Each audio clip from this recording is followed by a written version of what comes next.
世界一周4カ国目です。でも今日はないよ。というわけでね、ヤブレナにね到着しましたね。俺たちからビンゴが始まっちゃうらしいです。ビンゴ。おお、来た来た来た。エジプトに到着しました。すごい。ついにやっとカジノに来ました。ハビビー。これは55ドル勝ちです。おお、ナイス。かなりいいホテルがここよりだいぶ安い金額でね取れたんで、そこに移動してがっつりポーカーしたり、ブラックジャックももう一回しに行ってもいいですよね、とかっていう感じの一日にしようかなと思っております。わかりました。おはようございます。おはようございますという名の夕方5時です。こちらですね、ナイル川に来ております。すごい綺麗です。エジプトってカイロのエリアとギザのエリアで分かれてて、ギザのエリアはピラミッドとかがある超観光地のエリアで、今僕らがいるザマレックの川の中にあるエリアに、カジノとかいいホテルとかが結構集中してて、僕らもこっちの方に移動してきました。今日はポーカーメインの一日になるのかなって気がしてるんですけど、起きたら3時だったので、朝ごはんも昼ごはんも吹っ飛ばして、いきなりこれが夜ご飯みたいな感じになっております。来たのはアベーモというこちらがメニューです。美味しそうですね。見てください、これ全部アラビア語メニュー。なんだこれ。マジすごいわ。全部どういう料理か説明してくれるわ。おお、モロヘイヤが有名なんですか？有名。美味しいモロヘイヤスープをちょっと試してもらいたいな。めちゃくちゃうまいんだよ。というわけで注文はこれにします。わかんねえ。なんか来た。すごい盛り合わせです。どうですか？めちゃくちゃいっぱい来た。絶対頼みすぎた。とんでもないで来たね、これ。アイスも来たんだけど。というわけでエジプト料理。おー、来た来た。すごい。モロヘイヤスープ飲んでみてください。渡辺さんが大好きなモロヘイヤスープの話しかしてない、初日からずっと。美味しい。美味しい美味しい美味し行ってい。みるか。美味しい美味しい。うわ、ねっとりしてるオクラみたいな感じなんですかね。ああ、美味しいかも。うまいでしょ。うわ、食べたことない味マジで。そうなんですか。これ絶対自分じゃ頼まないからよかったかも、貢献できて。ミックスサモサ、こんなのは絶対うまい。うまっ。結構うまいぞ、めっちゃ。今まで食べたやつはもうトップクラ一番うまいかもしれない。このス。いわゆるエジプト料理って何なんですか？このモロヘイヤスープは結構特徴的だなと思ったんですけど、他はどういうものがあるんですか？庶民が食べるのって言ったらコシャリ。コシャリ。日本で言ったら牛丼はいはいはい。的な混在。ラーメン屋とか。アーメンヤなんすか？揚げ物が多いよね。揚げ物が。ここは大事です。満足。というわけで夜になってポーカーをしに行こうということでカジノまで来たんですけども、立たなそうです。立たなそう。ブラックジャックやるしかないですね。ブラックジャック今日はやり尽くしますか。カジノをはしごして、ここ以外にもあるんですよね。ラスベガスをぶっ潰せならぬカイロをぶっ潰せていきますから、カイロのカジノを倒します。行きましょう。ちょっと旅代に取り戻したいですね。まずは昨日と同じマリオットでマリオット。ブラックジャック大事。70、20、10でやっていいですか？ OK、 ゴーゴー、口止めしましょう。レッツゴー。できた。弱い。オーマイガ对呀，完整包老爸，我要不要吃？不用要不要？あー、しびれるな。何それ、地獄なんだけど。来た来た、これはチャンス。あー、思うようにいかねえ。やばい、えぐい。終わってまして、いなくなった。熱い熱い熱い。スランダ。あー、イエス。レッツゴー。なんだ。スプリット。マジ？はい。やばい。行っていいですか？やばい。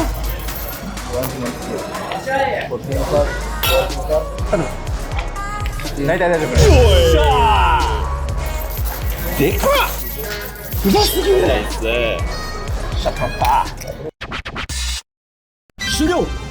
いやー、楽しかったなー。結構がっつりブラックジャックずっとやれて熱いっすね、このカジノ。全然警戒されてる感じもしないし、ルールが良すぎる。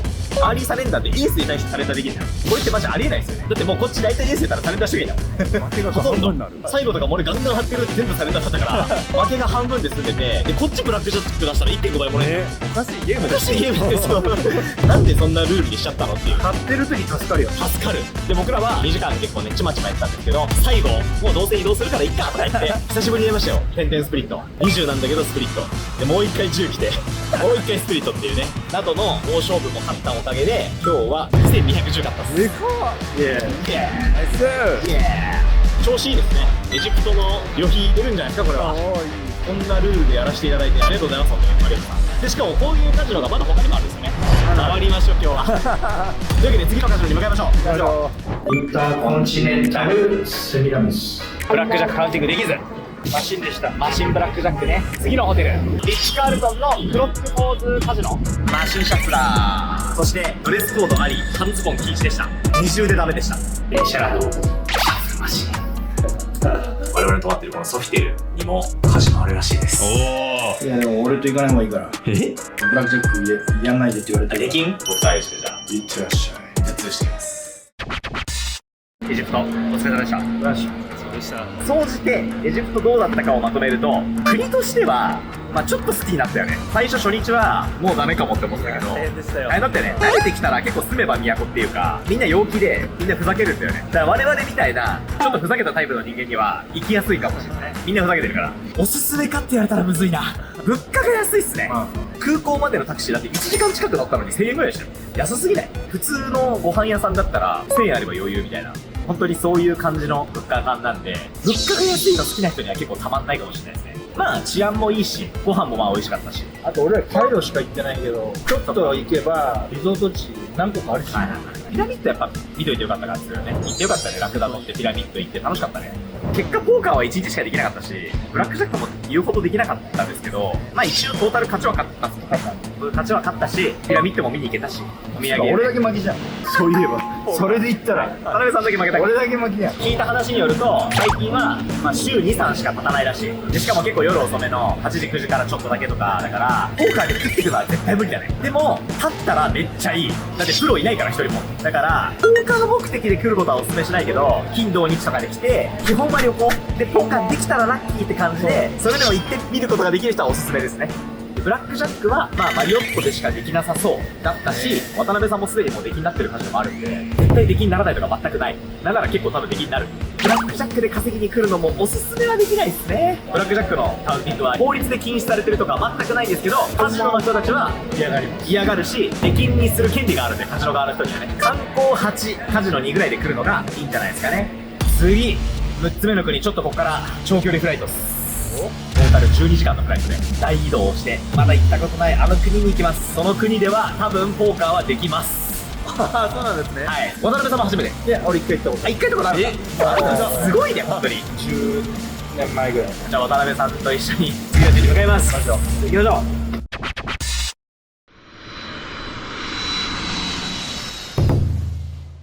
お疲れ様です。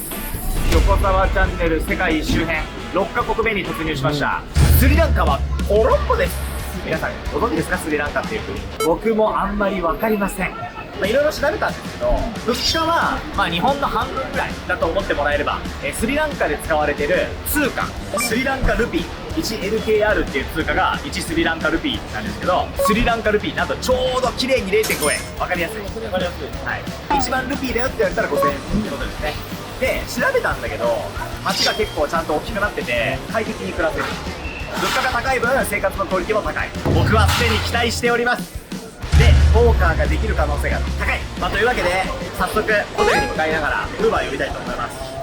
というわけで、ウーバー乗りました。はい、乗りましたね。空港から出て、まだ5分しか経ってないんですけども、すでに感じていることがあって、良さそう。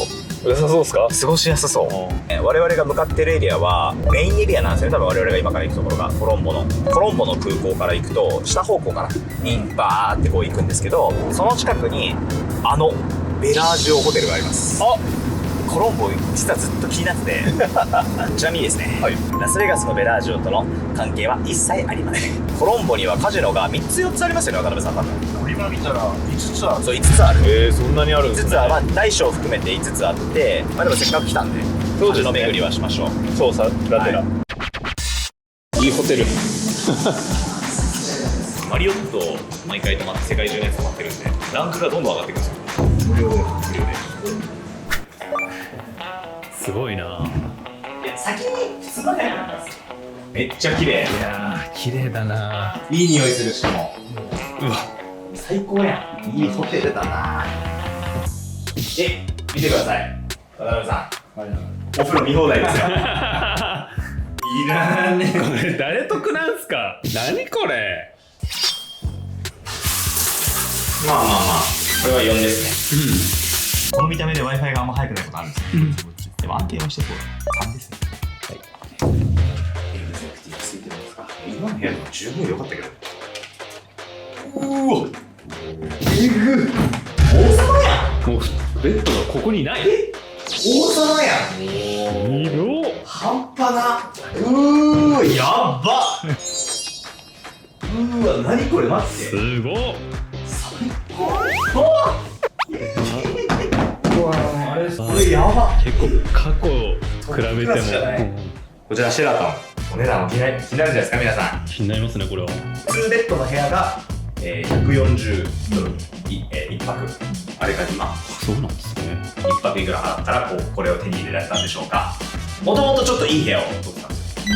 250ドルがアップデートされて、はい、これいくら350ドル。350ドルがこれになった。なんとですね、3万円です。じゃあ200ドル。200ドルジャストぐらい。というわけで、カジノ見に行きましょう。行きましょう。歩いていけるんでね。行きましょう。なんだろうこれ、ビンチュンタピオカっぽい。いいですかちょっと。さすがにタピオカハンターとしては。めっちゃ混んでる。念願のタピオカだ。すげえ人。飲んでる込みやばいね。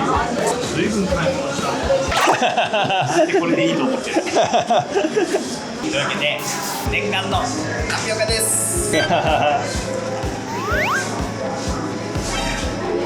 うまい。よかったっすね。めちゃくちゃうまい。うまい。めっちゃいいじゃん。僕でもすごいことに気づいちゃったんですよ。こんなにコロンボがいいと思ってなくて、コロンボめっちゃ時間短いんですよ実は。だって僕らはさっきの朝ですよ。だから今夜じゃん。もう1日半しかないですよ。そういうことね。ご飯がめっちゃうまそうなの。僕食べたいものが3つあって、すでに考えたんですよ。今タピオカを待ちながら、明日の昼と明日の夜しか食えないんですよ。2食しか食えないってことは今からご飯食いに行かなきゃいけないです。絶対にタピオカ飲んでる場合じゃねえ。行きましょう。飯行きましょう。というわけで、急遽ですね、スリランカ料理食べに行きました。はい。めっちゃいい匂いするすでに。涼しい。めっちゃ涼しい。気持ちいい。快適だねこれ。スリランカ来たら絶対食べたいなって一個思ってたのが、ホッパーズ食べたいんですよ。ホッパー。ストリングホッパーとホッパー両方食べたい。ホッパーっていうのはこの写真みたいな卵をこういう形にした朝ごはんみたいな。で、ストリングホッパーズは米かパン粉みたいなのをココナッツソースとかカレーとかをかけて食べるって、これもまあ朝ごはん。ホッパー、ストリングホッパー、搭載ピットゥでいきます。はい。Yes, enjoy. Thank you. This one, dear Marie. なんか出てきた。何これ？カレーみたいな匂いするな。いや、カレーっぽい。カレーっぽい。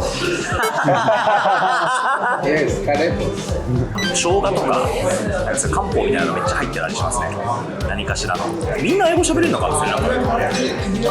インドはほら、英語だからスリランカもそうなんじゃない？めっちゃいいじゃん、英語通じる。めっちゃいいじゃん。これ何が何これ？これはおもろい。これがストリングホッパーです。皆さん。ストリングホッパー。やばいやばい。美味しそう。カッパー。これ美味しそう。人生で見たことないものが連続して出てくる。これ。すごい。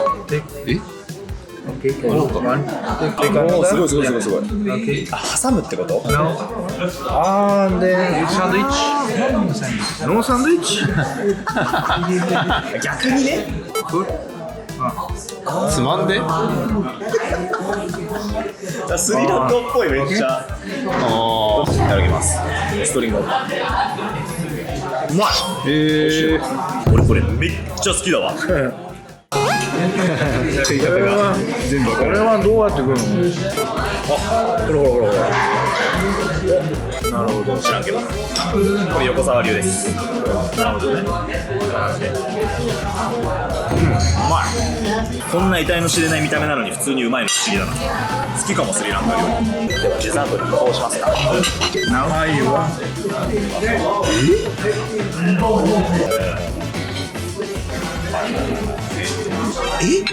これも一緒に食べる。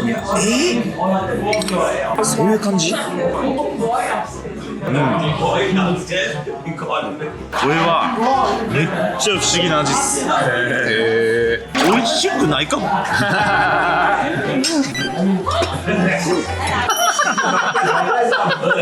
まずくもない。食べても謎が深まるばかりなんで。ただね、めっちゃ楽しいっす。僕はね、こういうね、意味のわかんないもの食べるの好きなんですよ。これスリランカ料理って食べたことなかったな、今まで。というわけでごちそうさまでした。お会計いくらだと思いますか？僕ね、それ先言っていいですか？じゃあ18,000ルピー。9000円。俺は1万ルピーぐらいだし。1万ルピー、そんな安いかな。俺も1万2000ぐらいだ。1万2000、1万3000。So it was our first time Sri Lanka food in my life. It was very good. カジノに行きますか？いらっしゃい。美味しかった。アリーナカジノにまずはおお。潜入してみたいと思います。通り道になったんで、はい。その後でラジオも必ず今日中に行こうと思います。ちょっとまずは一旦様子ですかね。そうですね。暗いテーブルがあるのかどうか調査に行きたいと思います。はい。1200、500円。めっちゃいいじゃん。タックで喫煙はやめてほしいな。確かにタバコやばいね。ですね。 Good evening. You're from Germany? ジャパン。 German. Yeah. Hi, konnichiwa. こんにちは。名前一応言っときます。僕先入れていいですか？我々はスリランカに天国を見つけてしまったかもしれません。とりあえず潜入した結果としては、スリランカドルで500センと1200セン各が1択ずつ使ってて、1200センはウェイティング2名、500センはすぐに座れる状態。現地っぽい人と中国人しかいなくて、みんな 200BB、300BB 持ってて毎日立ってるらしい。夜8時ぐらいから。これ本当に動画にして大丈夫かこれマジで。まだ確定じゃないけどね。まあね、座ってないですからね。確かにやってみたら意外とそんな良くなかったとかね。もう一個のカジノも行きましょうか。一応ベラージュをね。行きましょ歩いて9分なんで歩きましょう。う。レッツゴー。 No cash, only dollar. ベラージュコロコ。 How much? $2? Okay. Let's go. Vamos. If you want, take my number and let me know. I Nice. show you. Okay. Oh, thank you. Thank you. さあ、ベラージュ5ドルあげちゃいましょうこの人には。はーい。広いじゃん。渡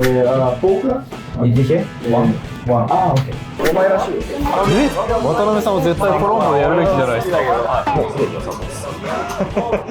うわけでベラージオカジノ、めちゃくちゃハイレート立ってましたね。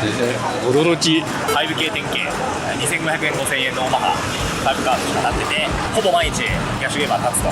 ただレートはプランは1200、だから500円1000円で、オマハがちょっと盛んなのがベラージオで、オマハないのがマリーナ。いや、しかもゲームめっちゃ良さそうだったっすね。しまったね。いや、俺らこれマジ見つけちゃったっすよ本当に。しかもカジノが緩い、身分証もチェックされないし、だからこそ危ないって考え方もあるんだけど、ちょっとね。どっちのカジノもでもすぐには座れなさそうだったんで、連絡先だけ交換して次のカジノにはーい。向かいます。次行きましょはしごしましょう。う。はい。ナイスは思いつきあったね。渡辺さんが見つけまでしたね。もやっぱりこれ常時であるわけじゃないんですよ。場所借りてやってるんですよ。インドコミュニティなのかな。あ、ピエロ5。さっきのトゥクトゥクのやつ、ちょうど今俺もシティオブドリームスいるから乗っけてくよって言ってます。あれじゃない。かわいい。ノートゥクトゥク、ジャパンノートゥクトゥク。ついにお抱えの運転手まで手に入れました。シティオブドリームス、ビューティフォー、ビッグ、ヒュージ、エレガント。Yeah, it's Gorgeous. The new one, right? New one, yeah. Over last 2 months ago. 2 months ago?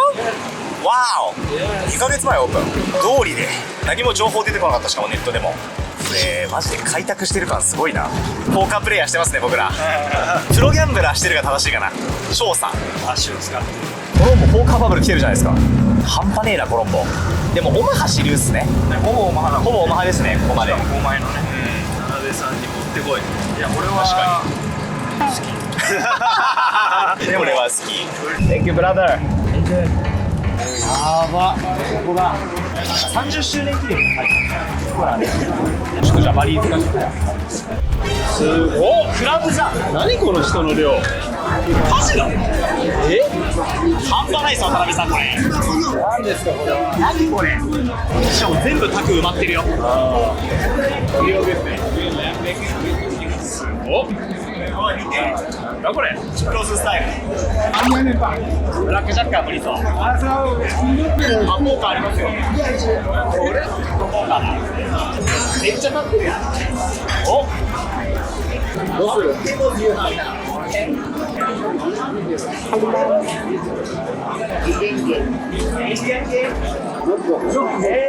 ノットポーカー。あ、I will take a look。知らないでやってる。何これ。何これ。僕らの知らない世界やってる。マジで何これ。どういうゲームだ。No, I don't know how to play. What's the rule? Teach me. What's the name of the game? Team Party. Oh, Team Party. Team Party. 最初まず2枚でやるんだ。これは降りるってことだね。先はやる。分かった。全然分かった。でも面白そう。やってみたいなこれ。ティーンパティー。ワルン。ワルンはずっと来てくれます。待っててくれます。これ助かりすぎるでしょちょっと。Too many people. Yeah, too many people. Too many. A lot of Indian coming for the food. Oh yeah yeah yeah. It's free food. They're not playing much. Yeah yeah yeah yeah. そういうこと。そう飯ガジに来てみたいな。あ、そういうことか。これも2ヶ月ぐらい前で。めちゃくちゃちゃんとしてんじゃん。これがタワーなの？タワー。あ、タワー。ロータスタワー。ロータスタワー。すごいなマジで。コロンボ進化しすぎだろ。需要があるってことだね。そうですね。だって人いっぱいいますもんね。Thank you。ありがとう。How can I say thank you in Sri Lanka? Istuti. Istuti. Message me 5 minutes. Okay, okay, okay. 来てくれるけど。プレイしなかったらそこから出てくる。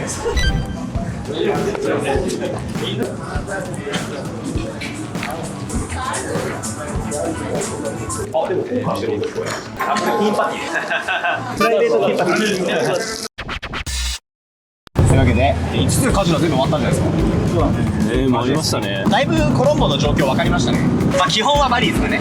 多分バリーズが一番択数が多い。で、多分次がマリーナだと思うね。次にマリーナがあって、で、ベラージョは、まあ、一択は立ってる。でもかなりプライベート要素が強い。でもすごいね。5個ポーカールームあって、こんな狭いエリアに。てかマジでめちゃくちゃ治安良さそうですよね。治安が悪い街の風景じゃないですよね。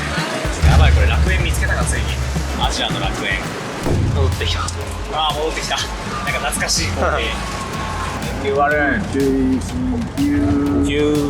席ありましたね。じゃあ、お疲れ様でしょうか、軽く。じゃあ初セッションスロット頑張ってください。わかります。はい、最後ポジション上げました。ちょっと様子見でやってみましょう。はい。お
はようございます。寝すぎました11時間寝ました。夜です。まあしょうがない、寝ないで飛行機でねオールデイ移動でしたもんね。オールデイ移動だったんで、まあ、みんな疲れてたということで、とはいえ寝すぎました。で昨日ポーカー結構しっかりやって、ゲームは良かったですよね。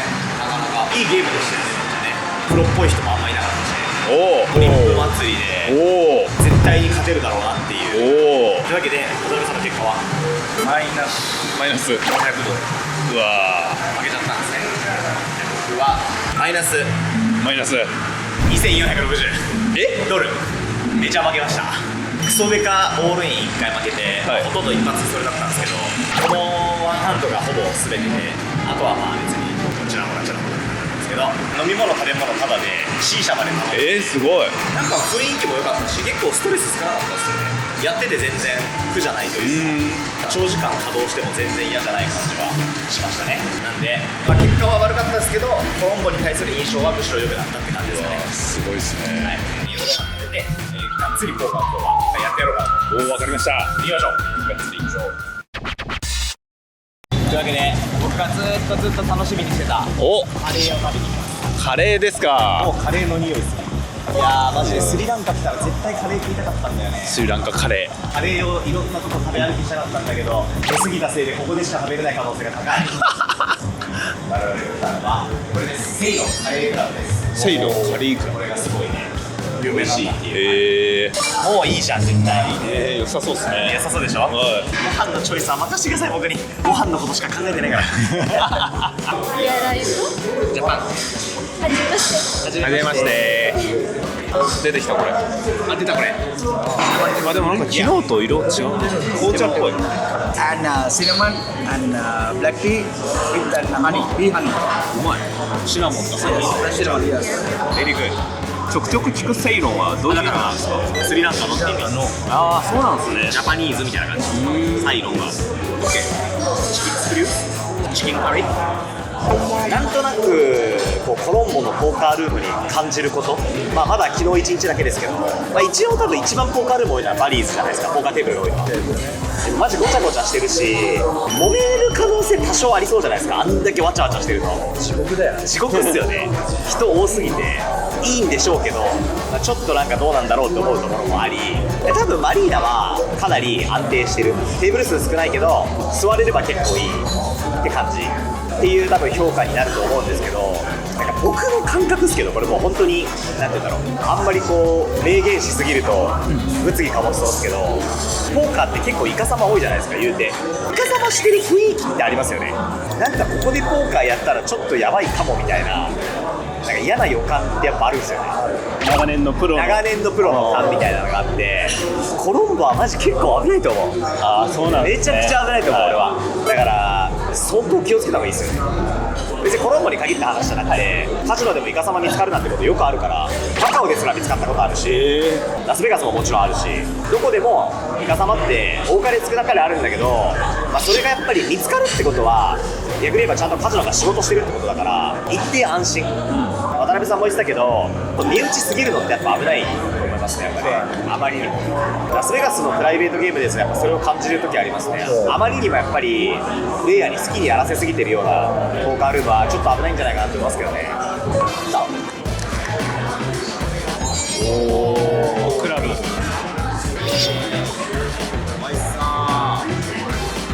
あーもう我慢できない。やばいっす、腹ペコすぎて。ではうまそうっすめっちゃ。いただきます。美味しい。美味しいですか？美味しい。はい、すごい。焼き鳥の縦ワンみたいな。めっちゃうまそう。何それ。でなんかタレがある。これで一旦見てみるか。はい。あ、美味しい。何？やっと食える。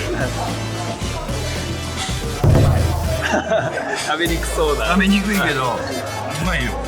なんか昨日マリーナの人が帰り際言ってたのは、8時ぐらいから人集まり始めて、まあ、9時ぐらいに来たら絶対やってるみたいな。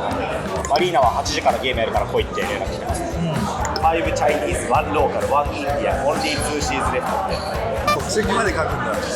イコールあれじゃない、放っておいたら止まんないんじゃない。まあそういうことです。だって放っておいても来るんならいちいちやんないよ。っていう、お会計は22,000ルピーなんで11,000円。まあ、本当日本の半額ぐらいの感覚。ちょうどいいなぁ、コロンボ住めるわ。やっぱ物価が安すぎると民度が低くなるっていう傾向絶対あるんで、ちょうどいい、これぐらいが。そう英語が通じて物価日本の半額で、ご飯も美味しい、人も親切、比較的衛生環境も悪くない、何も問題ない。行きましょう。ごちそうさまでした。今回行きましょう。レッツゴー。やりに行きましょうか、ボーカー。3人ともやりましょうか。はーい。何気にですね、飛行機の時間が割と迫っておりまして、1時間ぐらいはい。やって帰りましょう。了解です。稼ぐぞ。レッツゴー。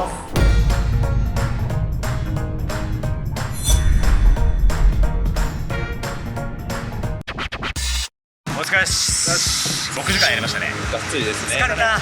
ただいまの時刻朝3時です。わあ。結論、コロンボいいわ。かなりいいです。いろんないい理由があるんだけど、人がいい。治安もいい。カジノの中特にめっちゃ安全そうな感じしたし、かなり好きですね、僕は。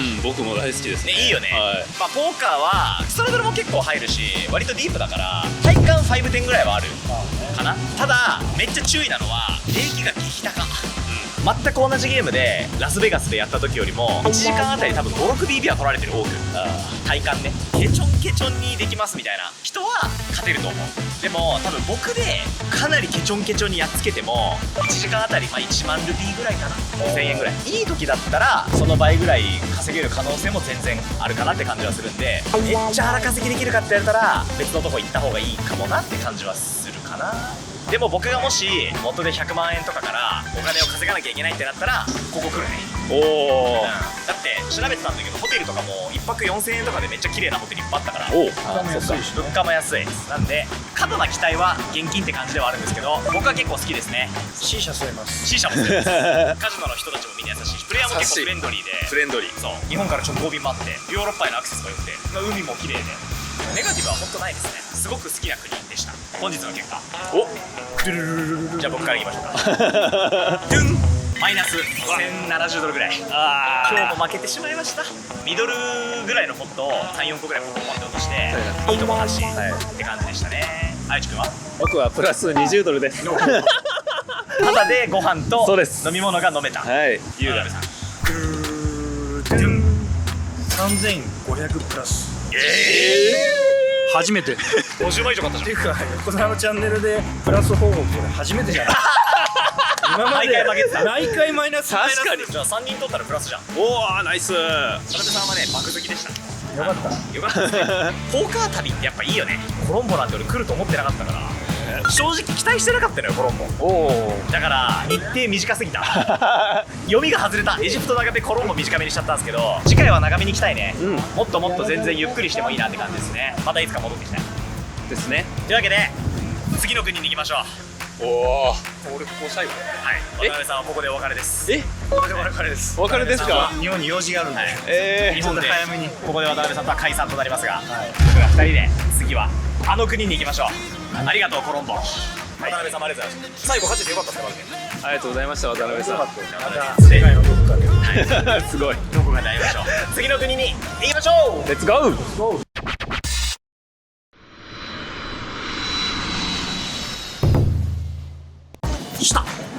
到着しました。来ました。マレーシアです。マレーシア。世界一周何カ国目でしょう。1、2、3、4、5、6、7カ国目じゃないですか。はい。7カ国目です。世界地図で見てもですね、だいぶ進んできましたよ。はい、マレーシアのクアラルンプール国際空港に来ております。まあ東南アジアの国なんですけども、はいカジノがありまして、おクアラルンプールから車で 1,2 時間行ったところにあるゲンティンハイランドっていう、はいまあ言っちゃえばなんかそのリゾートエリアみたいなカジノができるエリアがあって、へもうそこに全部完結してます。もう出なくていいですみたいな。あー、ってそういうなんですね。仕組みのカジノがゲンティンハイランドってとこにあるらしくて、はいゲンティンってカジノのすごいでっかい会社で、え世界中いろんなところでカジノを経営してて、ーゲンティンが経営してるカジノには僕らも行ったことあります。あ、そうなんですね。ラスベガスにもあります、えーリゾートワールドとかですね。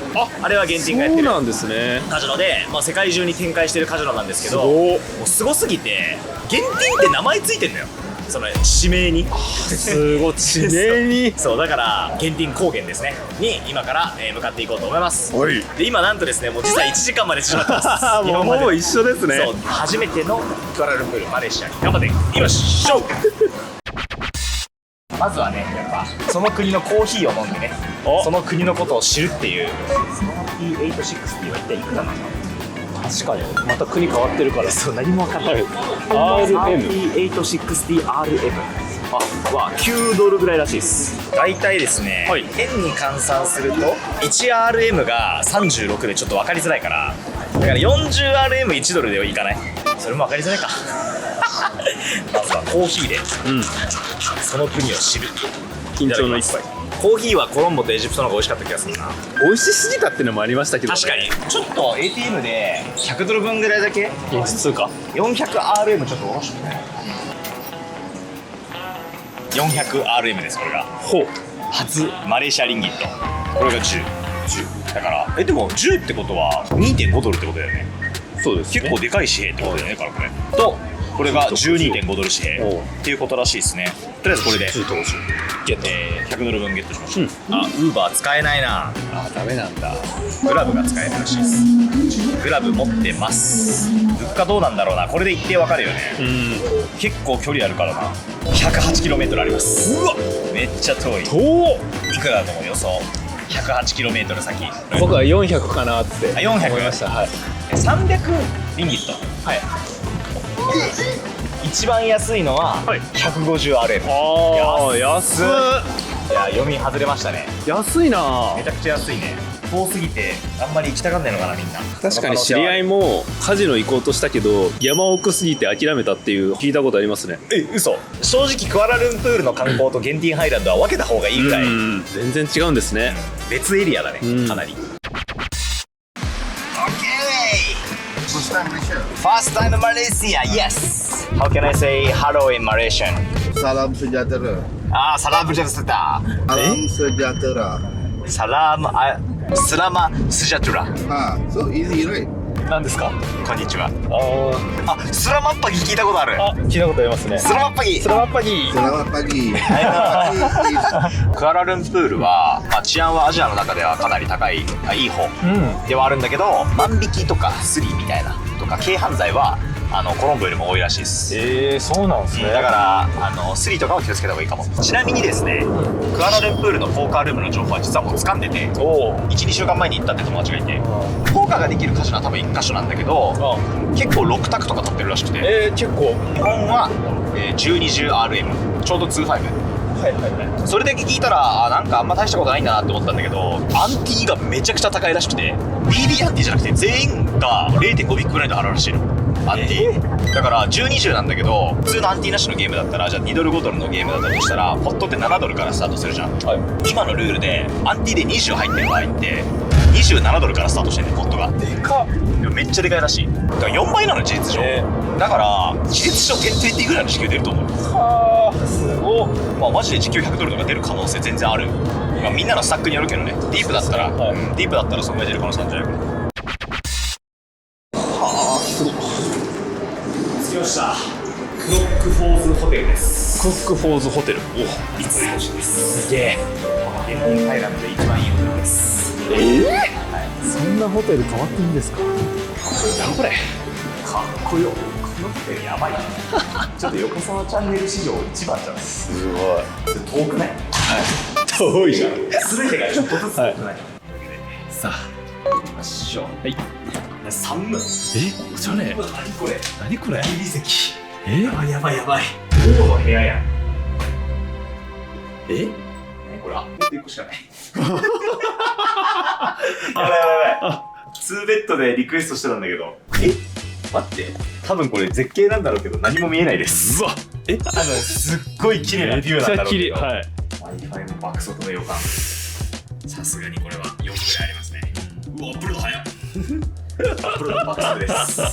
シャワー水圧をさすがにチェックしますか。広い。本当だ。おー、強っ。いいっすね。余裕で5あります。これは一流ホテルです。このホテル、気になるお値段いくらでしょう？ダントツ高かったです、ゲンティンハイランドの中で。スカイワールドってところが一番安くて、そこは1泊、1万円とか。安い。そう、1万円ちょっとぐらいで泊まれる。で、ここが一番高くて、1泊いくらでしょう？4万円。6万円。うわ、高すぎる。高え。相当稼がなきゃいけないです。そうですね。最低目標13万5000円。稼がやらなきゃいけなくなりましたね。カフェですね。あ、めっちゃ全然良さそう。よし、快適そうです。できました、僕のベッドが。よかったです。はいいやいや、そんな。あいつは全然ダメです、ダメです、ダメです。いや、ダメですって。あ、面白いだから。ポーカーで今日、ああ、面白いっすね。勝った額で決めようよ。はいより勝った方がこっちで寝れる。面白いっすね。これフェアじゃない。やりましょう。はい、これでいこうか。オッケーです。ポーカーしに行きましょうか。ますか。ベッドかかってますからね。はい。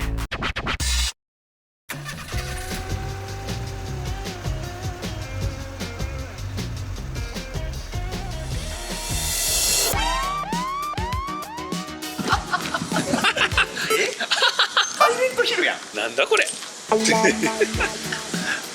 なんも見えないね。みんな写真撮ってるから多分これ本当に珍しいのかもしれない。あ毎日これなわけじゃないの。スカイバーカジノ。わ、ここ綺麗だねめっちゃ。カジノ。すごい。到着しました。来ましたね。機械多めですねやっぱり。ねいる人たちみんなほぼカジノしてきてんだもんね。あった。Can we put our name on the list? キャッシュゲームがちょっとウェイティングだったんで、はい、ご飯屋さんで腹ごしらえしますか。そうですね。はい、これが僕の頼んだ、チャーシューご飯。これがあゆちくんの頼んだワンタンヌードルスープですね。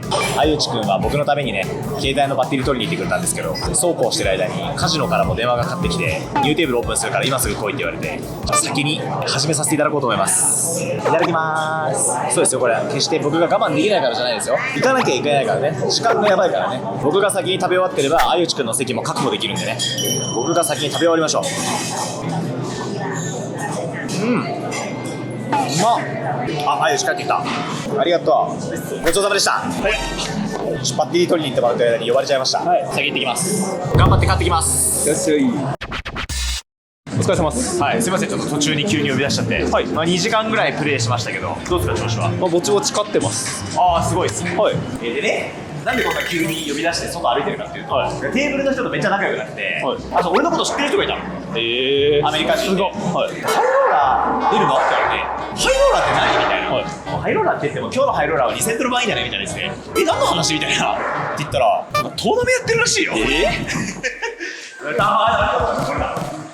何これ。ポーカードリームやってます。ポーカードリームマレーシア。なんかみんなに笑われて、いやお前だけでは知らないで来たのみたいな。みんなこれのために来てんだよとか言われて、本当に何も調べずに適当に来たんだけど、あさって7500ドルスーパーハイローラーがあって、出ないんだけど普通に。じゃあ俺帰るんだけど。はい。めちゃくちゃ出れないんだけどみたいな。何が起きてんだ。あった。何これ。めっちゃちゃんとしてるトーナメやってます。結構な人数が出てる。なんか配信額とかもあるらしいし。すげえな。知らなかった。おお、プンスリー。あらまあ。I didn't know they have poker tournament. I'm here for just for vacation. Oh really? Yes. Good luck. そしてプンスリーも来るレベルのトーナメントですよね。すごい。てか、勝ったらこれに合わせてもうちょっと長めに来るからね。リサーチ不足とはこのことだよ。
疲れ様です。なんだかんだ結構やったね、4時間ぐらい。そうですね。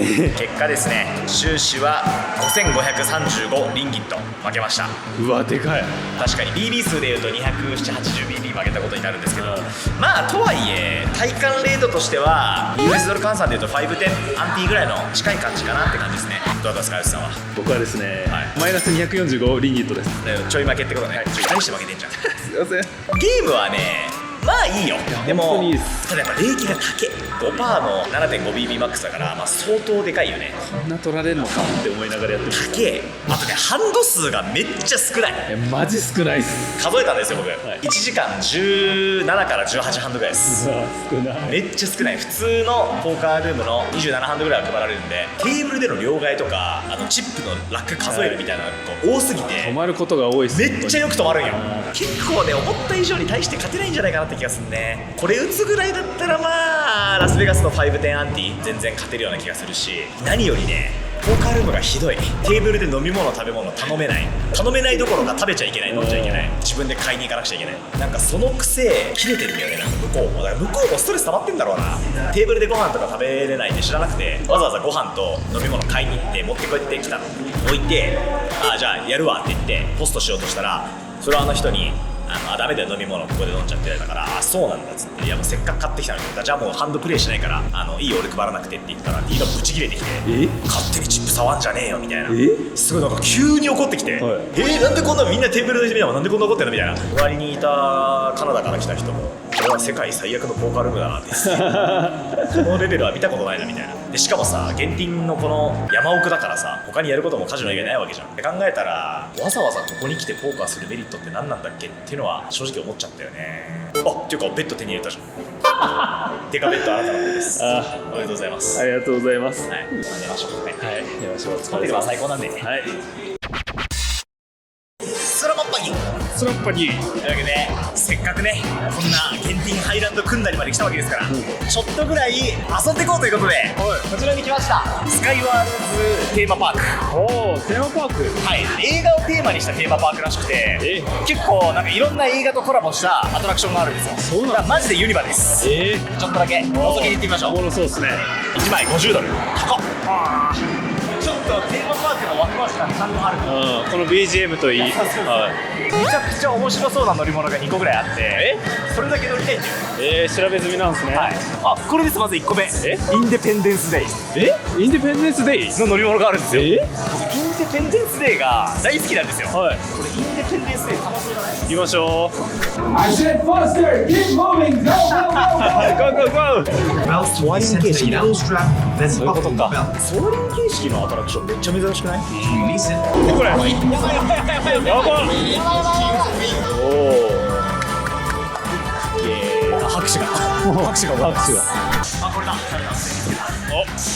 サウの惑星ね。やばい、思ったよりも楽しんでますね。クオリティ高くて。クオリティ高い。面白いじゃないですか。想像の50倍ぐらいちゃんとしてる。疲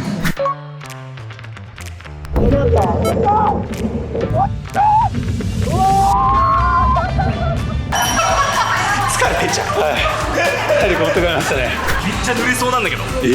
めちゃめちゃっすか。めちゃめちゃです。やマジやばいって。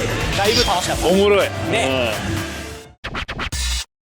というわけでポーカーしに行きましょうか。行きましょう。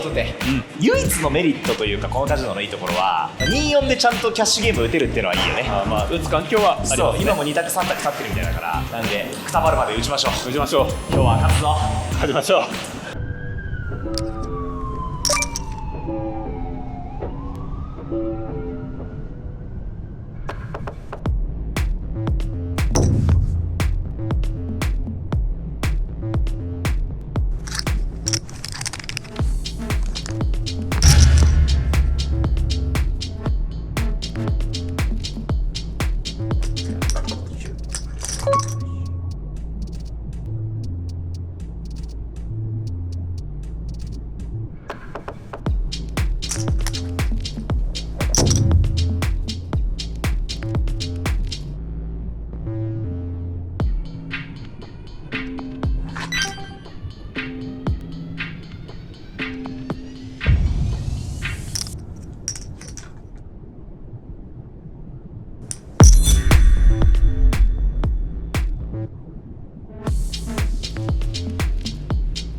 トレスしてます。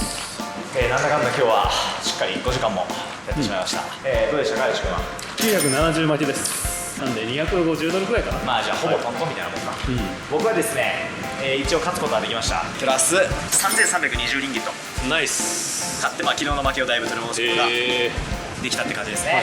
ただですね、まあ昨日も言ったように、ポーカールームがとにかくひどくて、なんか質問したりするとはみたいな言ってきたりとかさ、みんなやっぱりもう口を揃えてひどいポーカールームだっつって、しかも利益高いんだよ、こんだけ高い利益取ってこんなにサービス悪いポーカールーム見たことないってみんな言ってて、今回のこの世界一周でさ、まず最初ポーカーができるということに対してのまず感謝があったじゃないですか。そうですね。ポーカー打てるみたいな、そう全然できなかったじゃん。次はコロンボは良かったね。そうですね。コロンボでこんなのもあるんだ、利益高いしレートも低いけど十分だなっていう風に思えて、で最後打てるけどストレスえぐいっていう、いかに我々がねいつもね恵まれた環境でやってるかっていうね。ベラジオとかで辛いとか文句言ってた自分が恥ずかしいこういう世界一周みたいなことをしないとさ、ポーカーのありがたみ分かんないじゃん。そうだよ。いや皆さんも本当ね、海外でカジノやってる方はね、自分たちが行ってるカジノに感謝した方がいいですね、本当ね当たり前じゃないんだぞっていう。そうですね。もちろんカジノ以外のご飯食べたりとかね、遊園地ありますから、お子さん連れとかで来て楽しいみたいなのは全然あり得るかもしれないんで、全部を否定するわけじゃないですけど、少なくともポーカーっていう点に関しては最悪でした、以上です。というわけでとっとと帰りましょう。帰りましょう。クアラルンプール弾丸の3日間終了しました。お疲れ様でした。ちょっと疲れたな。やっぱり疲労が蓄積してますね。そうですね。さすがにちょっと疲れてきてます。でもおかげさまでね、本当にいろんな国を見れてるし、ただちょっともう詰め込みすぎてもう忘れてるけどね、ベネチアとかさ、スロベニアとかもはるか昔の話、1ヶ月前ぐらいでこの旅を通じて一番やっぱ僕が感じてるのは2つあって、1つはポーカーってすごい。世界中こんだけいろんな国でやっぱりポーカーってゲームがあって、本当にポーカーできれば食いっぱぐれないなみたいな感覚がめっちゃある。今まで行った国の中でも特にコロンボとクアラルンプールは多分普通にポーカーで生活は全然できるんだよね。で2つ目が当たり前への感謝。すごい快適な環境でいつもポーカーできてるなってこととか、たくさんのポーカープレイヤーがいて高いレートが打ててキャッシュゲームが10択とか立ってるようなカジノっていうのは本当にねありがたい。もうね感謝なので、この旅を通して僕はポーカーを運営してくれてるそのハウスの人とか、あとはそのポーカープレイヤーですよね。プレイヤーがいなきゃポーカーできないわけなんで、ポーカーに関わる全ての人に改めて感謝したいですね、本当に。というわけで、実はですね、今回のこのクアラルンプールで細切れの旅は一旦終わりで、次に向かう国はですね、トーナメントシリーズにまた戻ります。トーナメントの日々がここから始まります。なので、次の地に向かうんですけど、一旦日本に帰ります。わかりました。本当に数日だけなんですけど、日本にいられそうなので、ちょっとヒロキにでも会おうかな。帰りましょう。帰りましょう。お疲れ様です。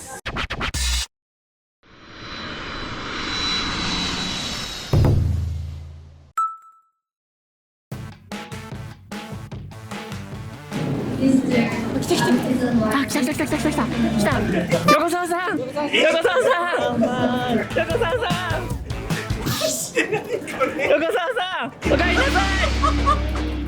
横澤さん。おかえり。何やってんのマジで難しいんで即座におかえりなさい。めっちゃ恥ずい。何これ横澤さソータもいるし、人生初めてかも。空港で外出たら垂れ幕がある。何しかも大きな器が来てくるってん。世界一周お疲れ様です。ありがとうございます。終わってないんだけどね、まだ一周しきってないんだよまだ。あ、そうか。長かったね、世界。いやそうだね。だいぶ行ってたね。久しぶりの日本だいぶ久々に会ったわ。はい。やっぱ日本帰ってきて日本食食べたくないですか？食べたい。行きますか。そんなおもてなしがあるの？これなんかでも考えれば考えるほどちょっと怪しい感じがしてきたな。なんか明らかに異変じゃん。なんか引き返そうかと思っていや、横澤さん日本着いて早速食べたいと思って。いや日本の食べたい。朝マックがやばいってだから行きますよ。時間ないんで。いや、わかりました。行きますけど、いろいろ詰め込んでるんで今日行きましょう。腹減ったな。腹減った。腹減った。腹減った。オーダー。何今ちょっと移動始めましたけど、日本一瞬じゃないですか、横澤さん。時間もなくて、この後の予定スケジュール的に考えると、ちょっと横澤さんのお誕生日祝ってないなっていう。ああ、確かに誕生日だ、よくよく考えたらそうかも。もうちょっといいですか、車の中で。ごめんなさい。誕生日祝ってくれるの？車の中でどうやって？いいですか？何ハッ Happy birthday to you はい Happy birthday to you 嬉しいすごい Birthday dear 横澤横澤車で危ないおーすごい Happy birthday to 横澤正人くんすごい嬉しいありがとうすみませんちょっとギュッとしてますけどギュッとしすぎだろちょっと火はねごめんなさい車の中危ないんで火はちょっとやなるほどねなんですけどはい食べていいですこれもちろん人生初めての経験すぎるすべていただきますおめでとありがとううおめでとうじゃあ誕生日終わりということで誕生日は終わりなん巻きすぎじゃない続きましてのプログラムみたいな食べさせてよちょっとちょっと定型文的ですけど抱負というかありますもう今年器編とか言ってめっちゃトナミいっぱい出たじゃないですかはいまだまだではあるけど世界のトッププロみたいなやつだと対等に戦えるステージまでは来たかなって気がするんですよなるほどで今はまだ戦えるっていうレベルにしかなってないかなとはいえね思っててこの1年間は本当にトップオブトップになる世界で一番強いポーカープレイヤーのうちの候補に入るようなね人になりたいですね、っていうかどこに向かってるの一応なんか俺の家の方向に向かってる気配は感じてるんだけどもちろんですよこの後なんですけど予定マジで詰まってましてなんで勝手に詰めるの詰まってますじゃない僕本当海外の動画見てて美容を放置してるなっていう髪は伸びたね確かにそうですよねそうだねなんで日本でちょっと一旦綺麗になっていただきたいということでお時間いただいても本当に綺麗にさせてどうしたいのその後は何が待ち受けてんのこれさせるとかではないんですけど、はいでも本当にかっこよくなってもらいたいのなるほどね僕はすごいもうこんな大所帯でスターじゃんありがとうございますまあ犬と紙一重ですけどいや本当にそうなんだよねエムクジャラだから連れてってきるお願いしますじゃあ行きましょうわかりました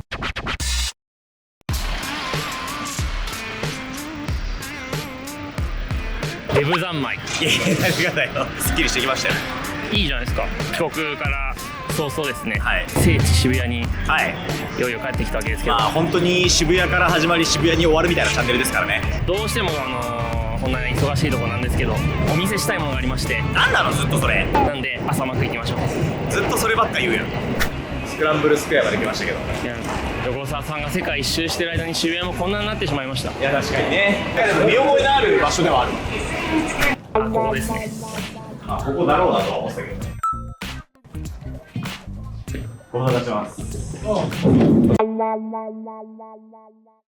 まだわかんないなこれいやわかるよもうえあとずっと思ってたけど、はいこういう感じで来る場所じゃないよスーツケースで出社する人いないでしょあんまりそっか何どうしたんですか一体こんな改まってかしこまっちゃってちょっとお時間がお時間いただきましたねなんなんですかつまらないもんですけどめちゃくちゃこぼれてるじゃん朝マックギリギリこぼれてないんで大丈夫嬉しい用意してくれたのでもね普通に全然昼マックの中身なんだよね大嘘じゃんこれあれですよねDNA さんのオフィスですね渋谷のね100万人になった時以来だと思うんですよ、はい DNA のオフィスに来るの世界一周中にわざわざ日本に帰国いただいて、はいよ確かにうこそはるばるとお越しいただきましてありがとうございます何怖いんだけど僕の口からちょっと一つ言わせてくださいやばいんじゃないまずはですね、はいエッジポーカーというはいそ DNA とうですよポーカールームうん協業でうんリリースするポーカーアプリ、アプリねまだかと、まだかって思ってますよ本当にコメント欄でもですね、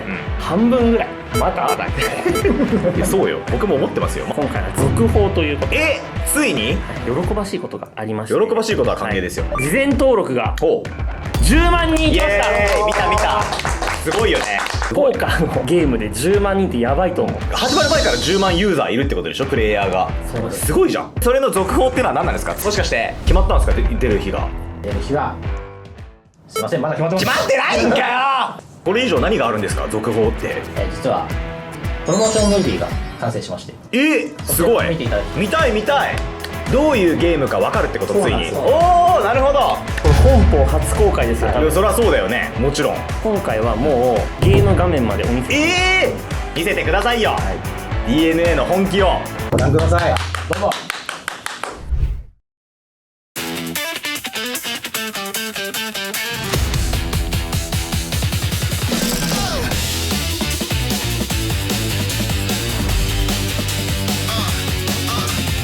Play the game, feel the flame. Every card never the same.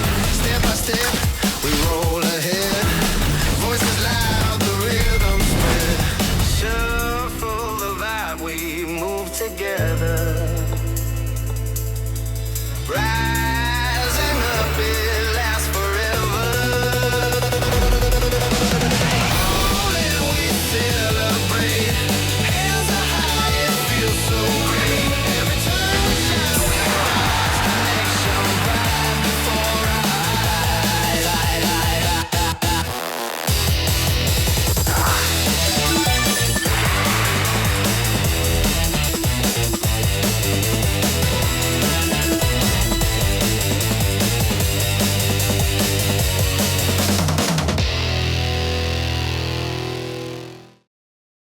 すごっ。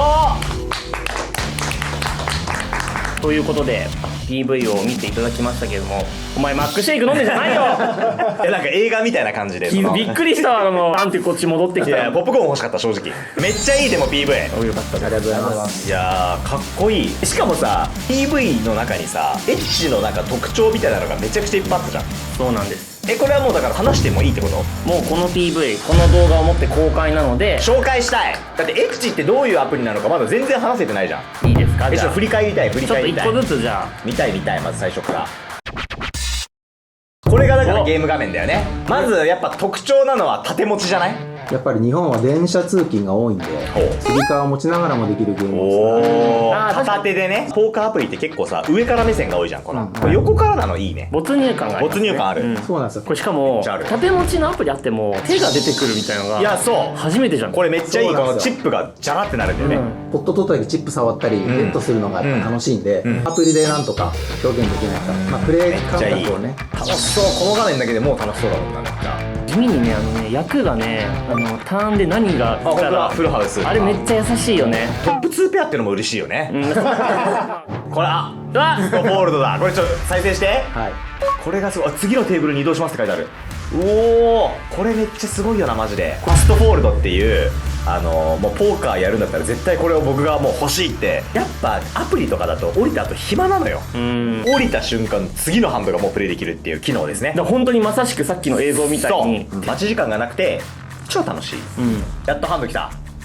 これ本当にこれアプリの画面これなんだよね。これです。感動ね。はい。キュイってピッて見れるんですよねこれね。でこれもタップじゃなくて下から上にスワイプすると徐々にはいじゃあこれゆっくりいけるんだ。最後にシュッと。うわーもうとことんそのじゃあポーカーの気持ちよさをアプリで再現してるんですね。そうなんですよ。この後ですね。でこれ今これね見てください。バディ AI に交代ってあるじゃないですか。これを押すとバディ AI がプレイヤーの代わりに打ってくる。すげー。これはマジで世界初じゃないですか。AI がプレイを学習してくれて台打ちしてくれるってことでしょ。実際どんぐらい真似てくれるんですか？どうしても AI なんで担当数少ない間はちょっとやっぱりこうなるほど。あれなところあるんですけど、やっぱどんどんこの AI なんで学習していくんで、どんどんプレイしてもらったらかなり再現してこれマジでさ AI に本気出しててかつゲーム作ってるっていう意味では本当に DNA しか作れない可能性ある。できないよそうポーカーの AI 作ったってことでしょ。そうです。3年かかりました。完全にゼロから作ったんで。うわこれ世界初の AI を作ったってことですね。 DNA が自社でね。これもいいね。これオールインすると画面が変わるんですか？そうなんです。なるほど。1対1になって勝率が出たりとかボードが上から表示されて、これ WSOP とかのやつじゃ一番盛り上がるこのヘ確かにッズアップのところがやっぱりこの画角で撮りたかったっていう。なるほどね。じゃあポーカーあんまりまだ慣れてないという人もこれで勝率わかるし、そうなんです。何が来たら勝ちとかもわかるし、めっちゃいいねこれね。最高じゃんエッチ。本当に面白そうなんですけど、でいつ出るんですか？本当はもうちょっと完成度高めて出したいっていう気持ちもあるんですけど、やっぱり早くみんなにお届けしたいっていうのを今回優先してくれてる。その中でなるべく早く出せる時期。なるほど。冬には確実に冬中寒いうちに出るってことね。はい出ます。コート着てる間には出ます。コート着てるその隠語みたいなそう本当にもうすぐなんだ。じゃあ許してやってもいいかな。よかったです。カウントダウンが見えてきてる。ここから横澤チャンネルで続報が出てくるわけですね、今回さらに。そうですね。年明けの動画からですね、エッチ小話みたいなを動画の最後になるほど、今どうなってるかみたいなお伝えしていこうかなと思ってめっちゃいいじゃん。まだこの実は PV でも紹介しきってない機能があるんですよ。なるほど。実際に横澤さんにもついにプレイしていただきやったー。もう遊べるんだじゃん。楽しみ。早くやりたい。まだまだね、この動画見て初めてエッチした方とかいらっしゃると思うんで、ぜひ事前登録をですね、そうだそうだまだまだ募集しておりますということで、なんと今回特別に12万人15万人とまた新規に増えたの？報酬を用意していただいたとかないとか。用意したんですか？しましたイエーイ。あ、じゃあどんどん今得点が積み重なってってるって状態？そうです、キャリーもらえるものがどんどん増えてってるの？キャリーオーバーやばっ。最終的には家とかもらえるってこと？もらえます100万登録とか言ったら家はさすがに家は無理？効果関係ないんで横沢チャンネルからもじゃあ合わせておプレゼント増やしましょうよ。やったー。皆さんもう少しだけお待ちください。お待ちください。ではエッジポーカー、寒いうちにリリースされるということで、リリースされたらぜひアプリで僕と対戦しましょう。うわー楽しみ。楽しみに。お楽しみに。